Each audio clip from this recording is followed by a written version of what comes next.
Nick Fuentes, let's talk about him. He is someone that the Ezra Klein types clearly do not understand. I think most liberals like Klein, they say things, like Charlie Kirk did politics the right way because people like them are so out of touch trying to appease his kind of rich funders. And he's just not someone built to be a voice of this moment. They don't want to acknowledge it. And Fuentes is an exaggerated example, but I think a good one.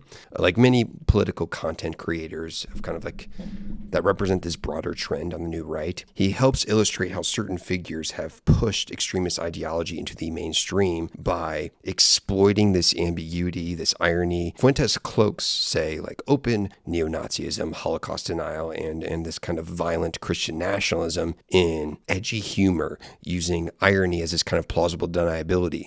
Say something extreme, then retreat like it's just a joke, or claim the other person is being triggered by it, right? And just because you can say it doesn't mean like you should or that it's right? And nor does it mean you are helping provide a good narrative. So this is not like new by any means, but the effectiveness lies in how this tactic travels through our culture and our politics. And I think we must come to terms with this. He uses, like, say, podcast, totalizing narratives, and language coded for the disaffected. He positions himself as anti-elite, hating on billionaires like Elon Musk, calling for family values, while also advocating for like a holy war, all these mishmash of things. Like all would-be authoritarians, Fuentes knows that people disoriented by inequality, debt, and perceived cultural decline, what many of us feel, but have maybe different interpretation of why that's happening. But anyway, they'll cling to simple narratives. People will.